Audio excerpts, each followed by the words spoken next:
1 Coríntios, capítulo 5, a partir do versículo 7.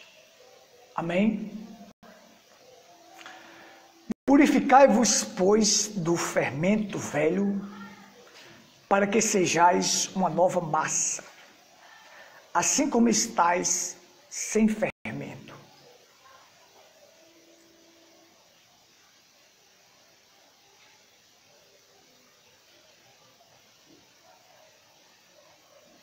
Amém.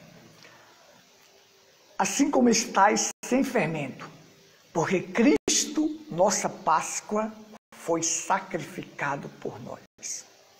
Por isso façamos festa, não com o velho fermento, nem com o fermento da maldade e da malícia, mas com os asmos da sinceridade e da verdade. Pai querido, que possamos ser uma nova massa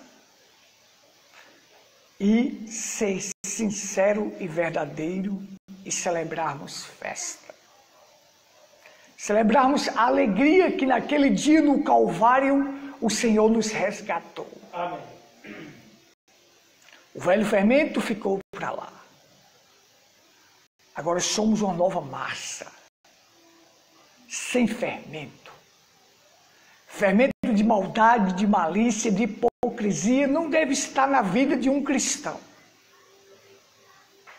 Nos ajuda, Pai,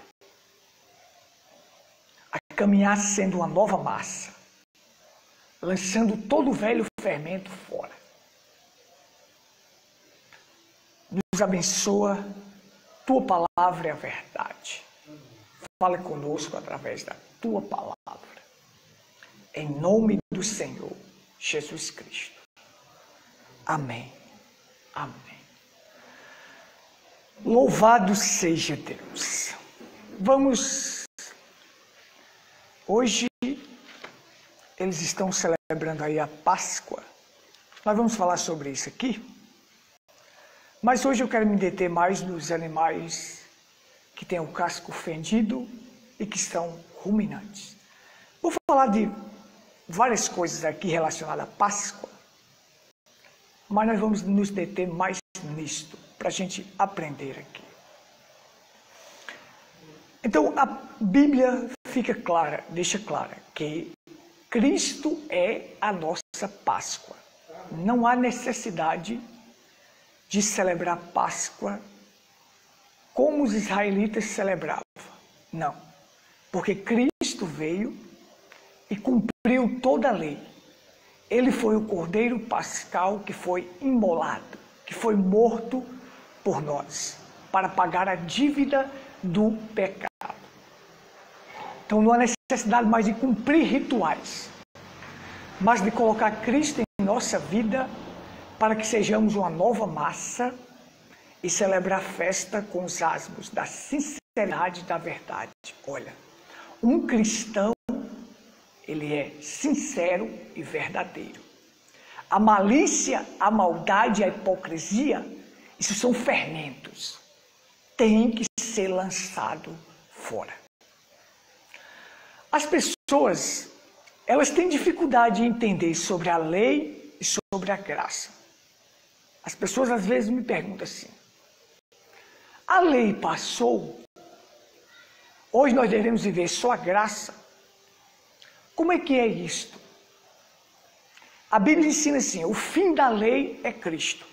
Eu e você não conseguimos cumprir a lei.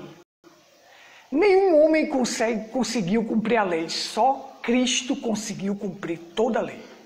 Porque quem quiser seguir a lei e tropeçar em um só ponto, torna-se réu de todos.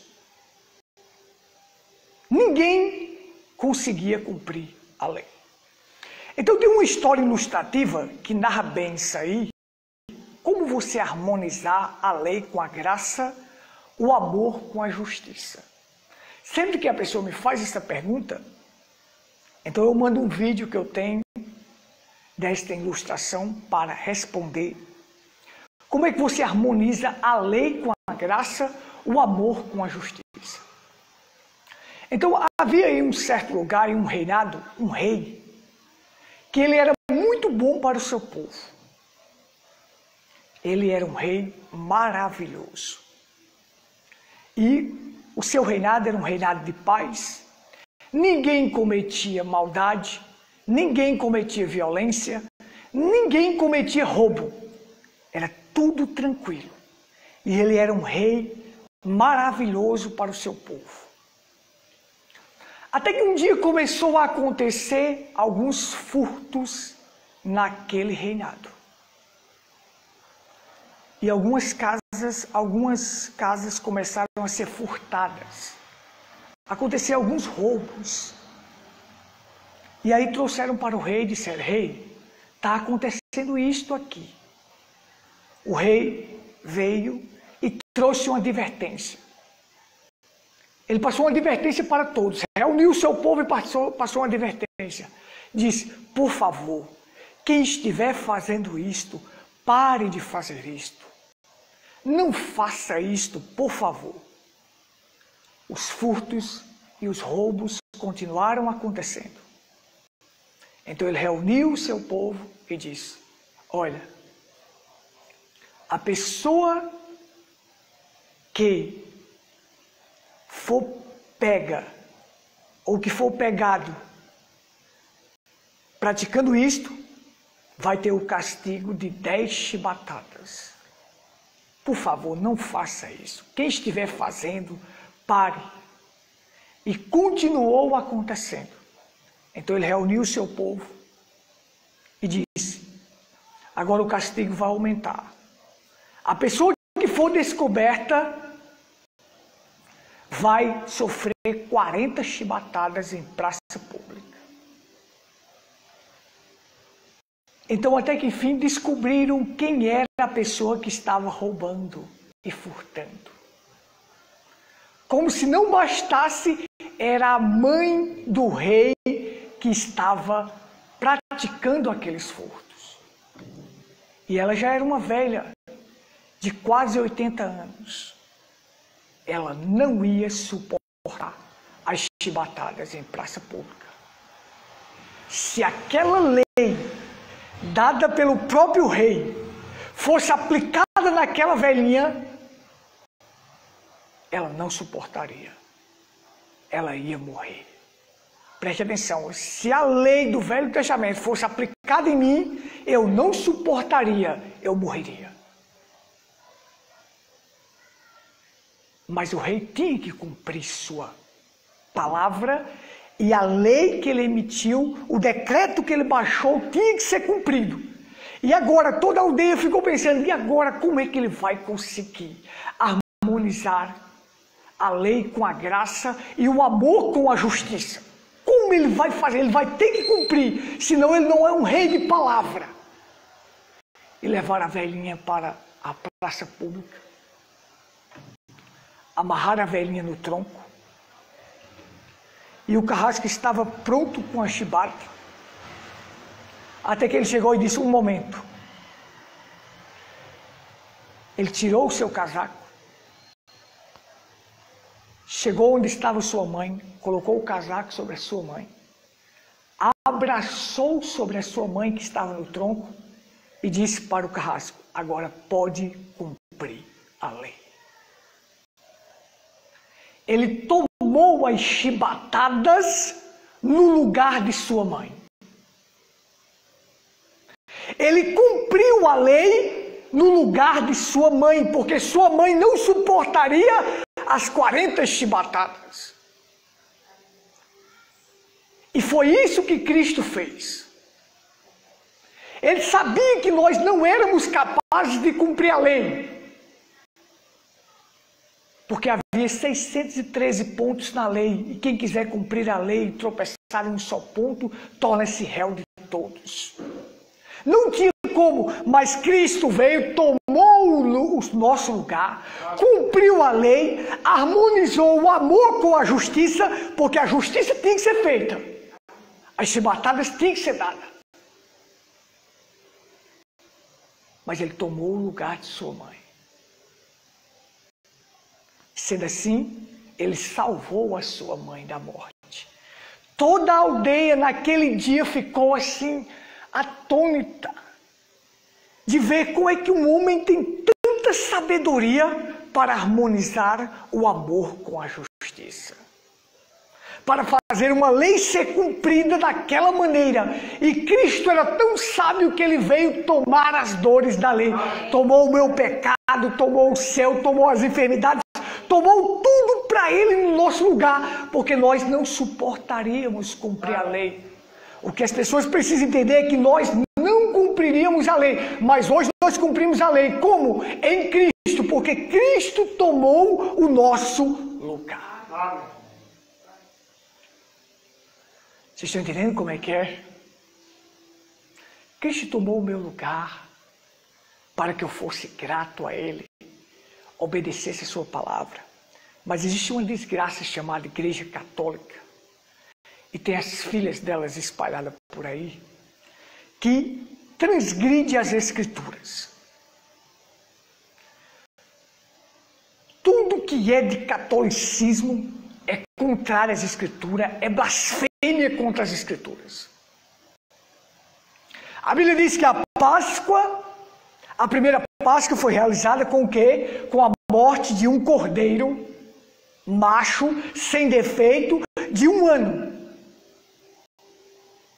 No 14º dia do mês de abril, a primeira Páscoa, 14º dia no entardecer, que já é o 15º, já é o 15º dia do mês de abril, ali estava eles comendo o cordeiro dentro da sua casa e o sangue nos umbrais das portas, para que a morte, o anjo da morte, quando viesse, ele veria o sangue, iria ver o sangue e passaria por cima. Isto é o que quer dizer a palavra Páscoa. A palavra Páscoa quer dizer passagem. A morte vem, lá vem a morte, o anjo da morte vem. Mas aí viu o sangue nos umbrais, aí dizia, aqui eu não posso entrar nessa casa porque ela está protegida. Ela tem o sinal. O sangue vos será por sinal. O sangue de quem? Do Cordeiro. Então você aplica o sangue do Cordeiro, Jesus, em sua vida e você está protegido da morte. A morte não pode entrar, porque morte é separação. Mesmo que eu vá embora neste corpo aqui, meu corpo desça para a sepultura, mas minha alma vai se encontrar com Deus e eu viverei com Deus eternamente. Então eu não morro. Jesus diz, cristãos não morrem. Cristãos só passa, os cristãos, os filhos de Deus só passa desta para melhor.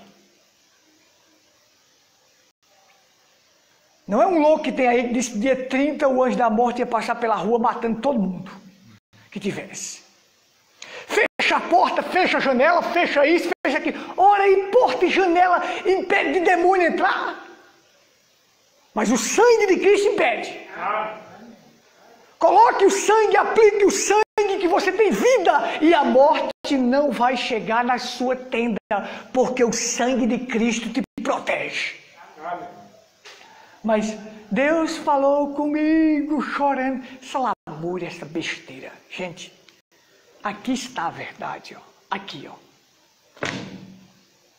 Deus falou comigo que vai acontecer isso e aquilo. Tem gente que acredita numa coisa desta. Porque as pessoas são sem revelação, gente. Se eu soubesse que porta e janela impediria o demônio entrar, eu ia construir 5 lajes para ver se o demônio não entrava. Vocês estão entendendo? O profeta lembrando disse, se eu soubesse que se fosse para construir qualquer coisa nesta terra, para proteger toda a minha família da morte, eu iria viver para construir o que fosse necessário para livrar minha família da morte. Mas isso não tem condições.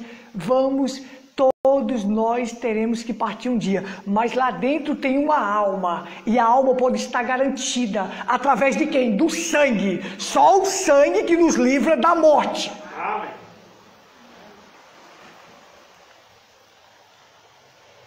Então esta igreja pegou e fez assim, ó, a igreja católica. Ao invés de dizer a Páscoa é um cordeiro, Porque o nosso cordeiro foi morto lá no Calvário. E Páscoa quer dizer passagem. Passagem do cativeiro, da escravidão para a libertação. Passagem da morte para a vida. A morte passa por cima, passagem. A morte veio, viu o sangue, passou. Então é passagem. É a saída do Egito, do mundo, em direção à terra prometida. Páscoa é a saída do cativeiro, da escravidão, do pecado, para uma vida livre em Cristo. Isto quer dizer Páscoa, passagem. Só celebra Páscoa quem um dia foi escravo. Eu fui escravo do pecado, você foi escravo do pecado, hoje eu estou celebrando a Páscoa. Não é comendo um ovinho de Páscoa ou isso aqui não. É Cristo, minha Páscoa. Meu cordeiro foi morto e o sangue dele está aplicado aqui. Então eu celebro Páscoa. Eu lembro do memorial lá no Calvário, quando ele foi o cordeiro sacrificado por mim, pelos meus pecados. Essa é minha Páscoa. É a lembrança do Calvário, do maior memorial que existe na terra. O maior memorial, William Branham diz, aquele dia no Calvário foi o maior memorial que existe na terra, foi o maior dia que existe na terra, porque naquele dia o cordeiro estava sendo sacrificado pelos meus pecados e pelos seus pecados. Pagando a dívida, pagando o preço do pecado. Tetelestai, está consumado. Paguei a dívida, meu filho, você é escravo se quiser. Porque eu paguei toda a dívida das... Você só é escravo se você quiser. Amém? Amém. Mas aí vem a Igreja Católica e bota coelhinho da Páscoa. Olha só. Coelho da Páscoa. O que tem a ver coelho com a Páscoa?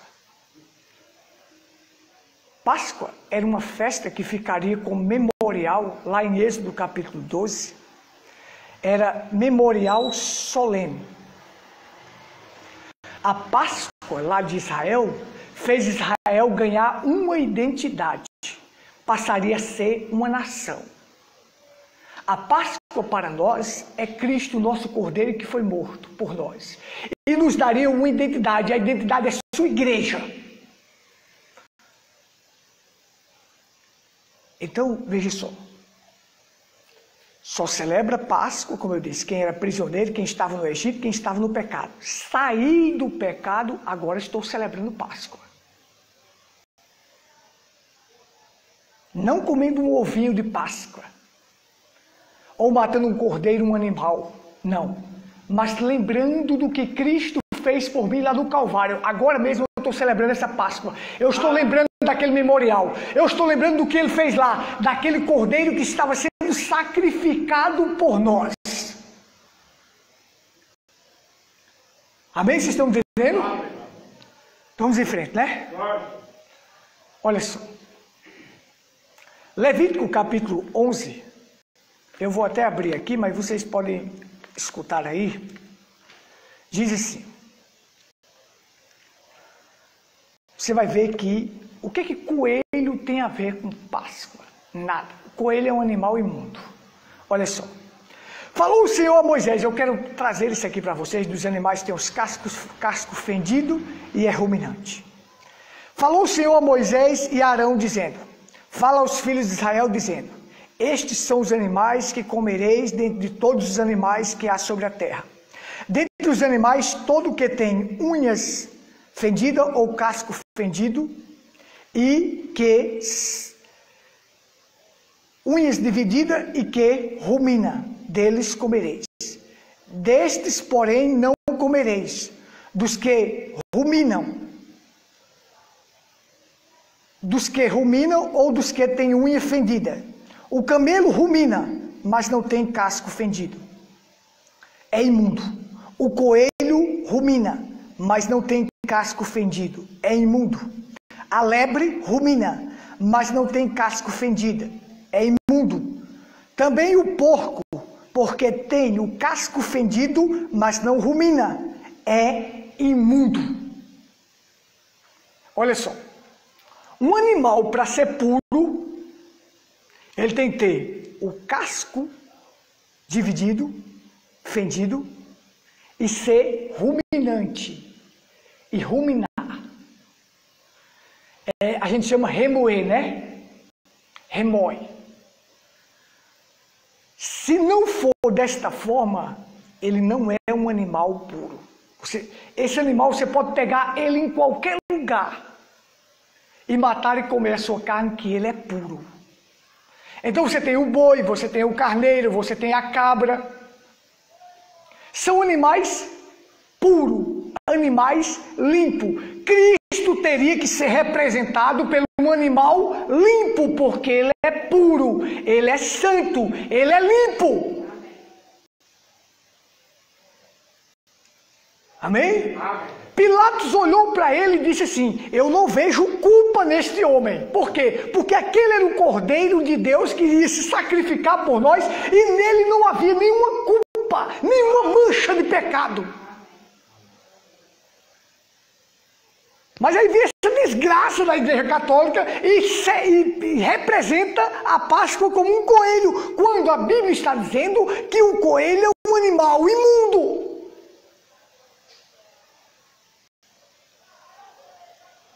Estão entendendo?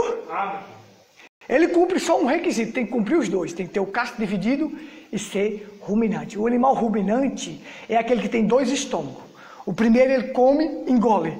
Depois, quando ele se deita, ele volta aquilo e remói aquilo, rumina e depois coisa. Desce. Ele foi feito desta forma justamente porque este animal, para se livrar do predador, ele só come e engole. Então quando o predador viesse para pegar ele poderia correr livremente. Então, Cristo foi representado como um cordeiro, casco fendido e ruminante. Dos animais terrestres, o mais limpo e o mais puro e o mais simples que existe é o cordeiro. Então Cristo foi representado como um cordeiro. Ruminar é boca, casco é pé. Agora, isso aplicado ao cristão é assim, ó, os filhos de Deus, eles têm duas características fortes nele. Que é conduta correta, pé, e linguagem sã. Boca e pé. Vocês estão entendendo, irmão? Vocês estão com sono? Amém? Amém? Boca e pé. A Bíblia diz que o cristão ele tem que cumprir esses dois requisitos. Porque tem pessoas que têm uma linguagem tremenda, uma linguagem maravilhosa, uma linguagem educada, mas a sua conduta é errada. Quantas pessoas tem no mundo que tem educação, tem isso e aquilo, mas por outro lado pratica adultério, pratica isso, pratica aquilo, a sua conduta é totalmente imoral.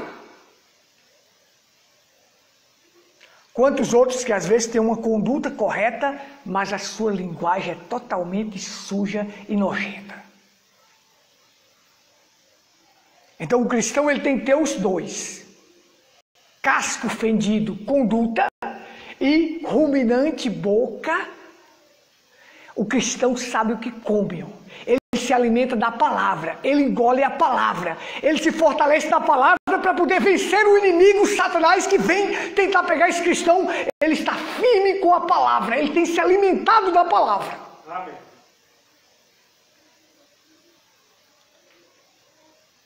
É assim que o cristão faz.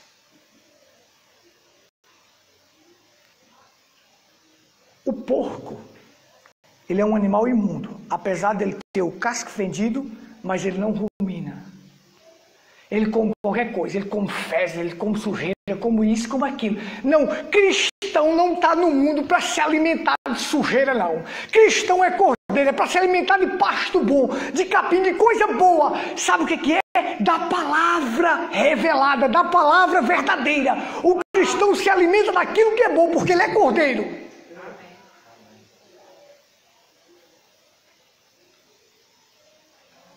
O meu Cristo é puro, é cordeiro.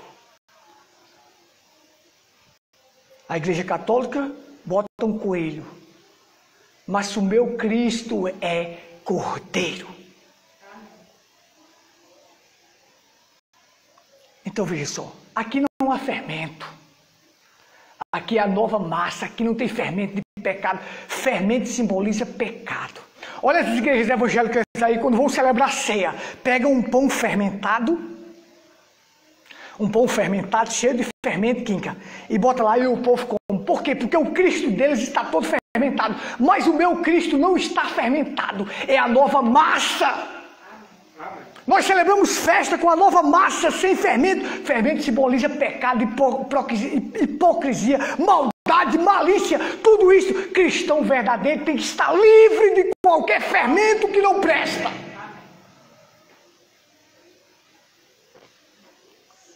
Amém?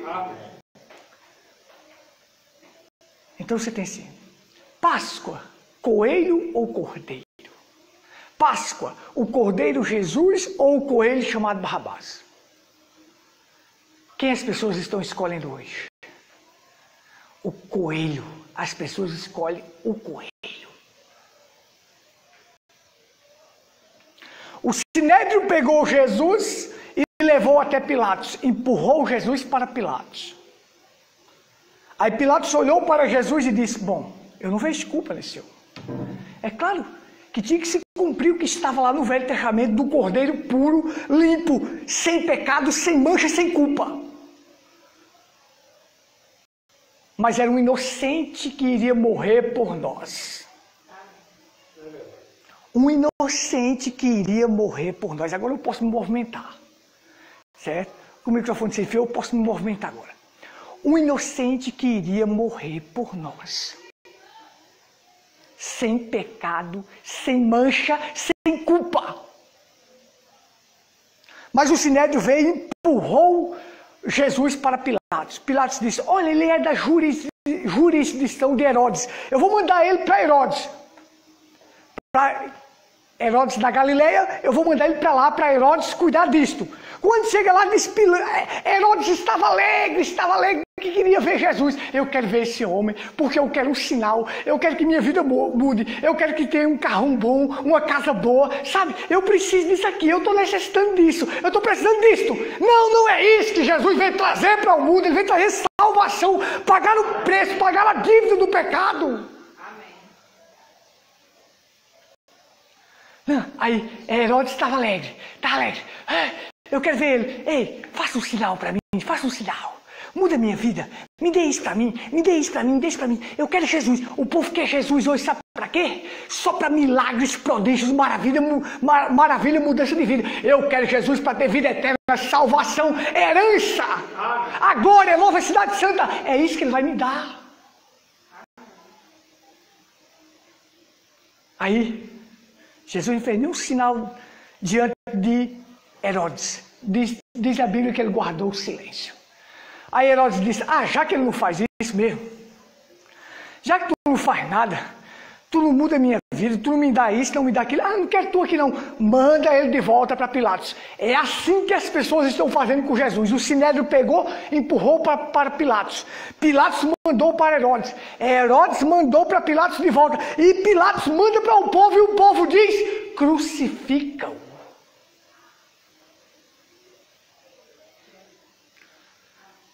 E o povo diz, crucifica. Não fique triste se as pessoas estão crucificando Jesus. Se as pessoas não querem Jesus, não fique triste por isso, porque já aconteceu lá. Amém.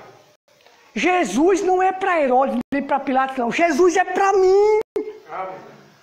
Se ele veio para mim, eu quero agarrar ele, eu quero segurar ele, eu quero estar com ele, porque ele tem vida eterna. Pilatos teve a chance, empurrou para Herodes. Herodes teve a chance, empurrou para Pilatos. Pilatos empurrou para o povo e o povo disse, crucifica. Amém. Estão entendendo como é que o mundo está? Dessa forma. Aí, o que é que vocês querem? Aqui eu tenho um prisioneiro, um coelho, um imundo, um salteador, está aqui. Está aqui o coelho aqui. Barrabás. E aqui deste lado está um cordeiro puro, manso, santo, verdadeiro. Quem é que vocês querem que eu solte? O coelho ou o cordeiro? Vai fazer essa pergunta na Páscoa hoje. O que é que vocês querem? A palavra de Deus ou quer um ovinho de Páscoa? Eles vão dizer, um ovinho de Páscoa. Amém, irmãos? Amém. Vocês querem o quê? O cordeiro ou querem o coelho? O salteador, o ladrão? Aí o povo disse, quem vocês querem que eu solte? Jesus ou Barrabás? Barrabás, Barrabás, dá-nos Barrabás. E o que é que eu faço com Jesus? Pilatos disse, crucificam, crucificam. O que é que as pessoas querem hoje, gente? As pessoas querem a religião, querem o mundo, querem vida falsa, fácil. Eles não querem Jesus. Então as pessoas escolheram o coelho. O imundo estava ali, o puro estava aqui, mas as pessoas resolveram ficar com Barrabás. A unanimidade é burra, gente. A maioria das pessoas que faz suas escolhas é burra. É a minoria que faz a escolha certa. São poucas pessoas que fazem a escolha certa. Porque esse mundo está desse jeito aí, parecendo uma ditadura com esses governadores. Porque o povo escolheu esses homens para estar no poder. Então aguente as consequências. Vocês estão entendendo? Vamos ficar vivo, que é o nosso primeiro culto, né? Aqui, depois da volta. Então, aguente as consequências. Eu preferi ficar com Jesus. Eu quero o cordeiro. Eu quero ficar com Jesus, com o cordeiro. Não, eu não vou empurrar Jesus para outra pessoa dizer assim. Não, as pessoas assim, você manda Jesus para as pessoas, evangeliza, leva Jesus para as pessoas dizem, não, Jesus é para o drogado, o bêbado, isso, não, eu tenho uma vidinha boa, uma moral boa. Jesus é para você. Jesus é para mim, Jesus é para você. Receba, segure, agarre, porque Ele é a verdade. Pilatos perguntou, quem é a verdade? Estava frente a frente com a verdade e rejeitou a verdade. Vocês estão entendendo como é que é a coisa? Então é assim, ó. Então é assim, ó. Eu separei aqui alguns versículos, só para a gente concluir aqui. Olha só. A Bíblia diz que Jesus, na noite que foi traído, tomou o pão e, tendo dado graça, o partiu. Aquele pão sem fermento. Partiu e deu aos seus discípulos. Pão sem fermento. Ele diz, fazei isto em memória de mim. Toda vez que eu celebro a ceia, eu trago minha lembrança do Calvário, daquele memorial que Ele se sacrificou por mim. Ele morreu pelos meus pecados. Agora veja, aqui só para os animais aqui para a gente coisar, para a gente concluir. O cristão tem que ter uma linguagem ruminante, se alimentar daquilo que é bom, uma linguagem verdadeira, uma linguagem sã. E tem que ter pés, uma conduta correta. Para ele ser limpo. Está entendendo? Para ser limpo. Tem que cumprir os dois requisitos. Aí Jó disse assim, Jó 27,4 diz, nunca os meus lábios falarão injustiça, nem a minha língua pronunciará engano. Isso é que deve-se ter o cristão. Amém. Nem propagar injustiça e nem falar engano. Isso é do cristão. Mateus diz, raça de víboras, como podeis falar coisas boas sendo maus? Mas o cristão que é cordeiro tem que falar coisas boas, porque ele é bom. Jesus nos fez bom. Não que eu fosse bom, mas Jesus me fez bom. Como pode falar coisas boas sendo mal? Porque a boca fala do que está cheio do coração. O homem bom tira do tesouro bom coisas boas, mas o homem homem mau do mau tesouro tira coisas más. Digo-vos que de toda palavra frívola que proferirem os homens, delas darão conta no dia do juízo. Cristão tem que ter, a boca dele tem que ser policiada. E se falar alguma coisa errada, pede perdão. Estão entendendo? Pede perdão. Conduta, pés e linguagem sã, linguagem verdadeira. Vamos lá, para eu concluir aqui. Efésios 4:25 diz: por isso, deixando a mentira, fale cada um a verdade com o seu próximo. O que é que um cristão fala? A verdade. Efésios 4:29 diz: não saia da vossa boca nenhuma palavra torpe, e sim, unicamente que for boa para edificação. Colossenses 3:7 diz: agora, porém, despojando-vos igualmente de tudo, toda ira, indignação, malícia, maledicência, linguagem obscena do vosso falar. Não mintais uns para os outros. Cristãos não têm linguagem obscena.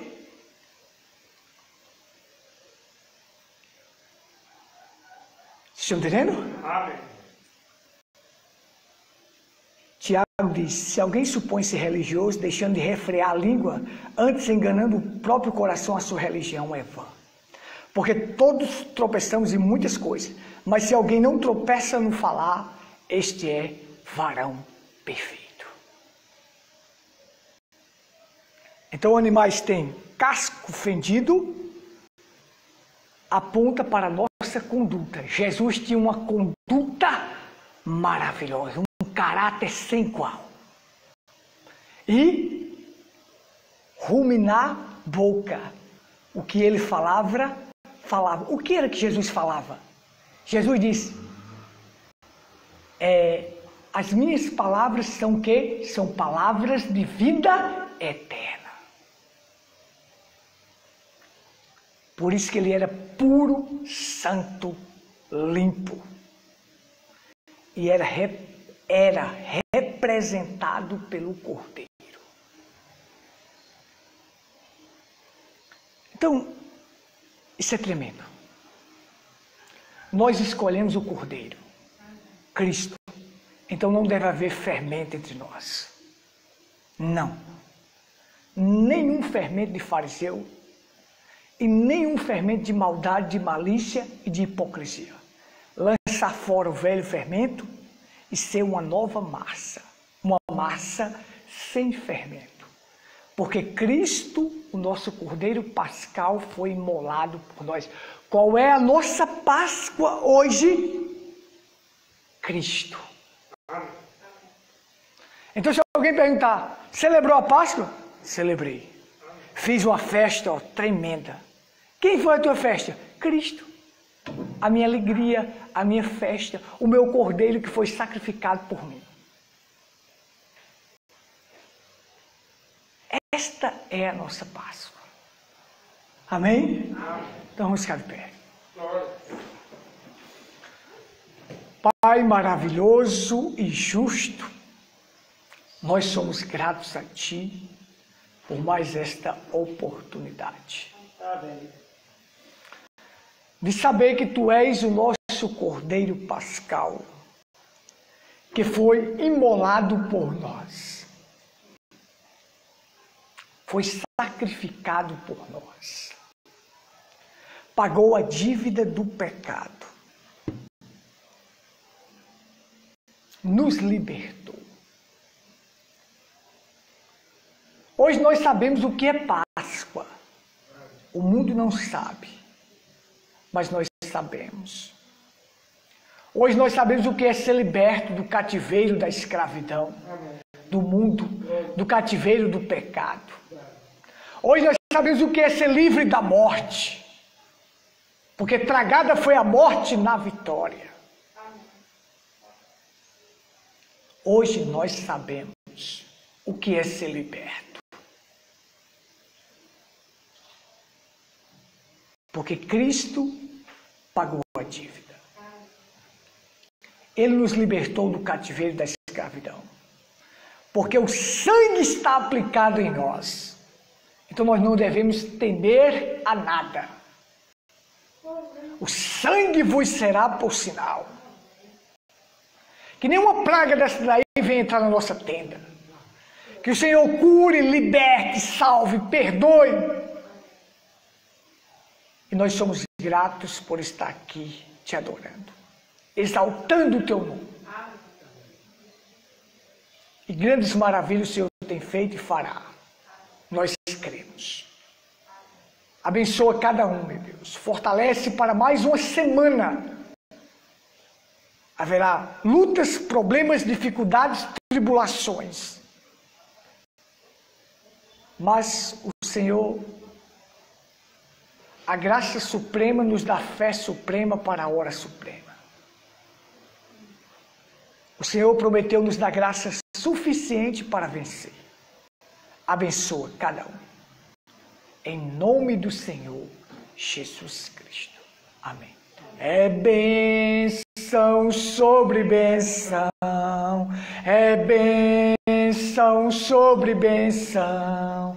Vivendo cada dia no Senhor. É bênção sobre bênção. É bênção sobre bênção. Vive cada dia. Deus te abençoe no Senhor. Deus te abençoe. Deus te abençoe. Glórias a Deus nas alturas. Aleluia.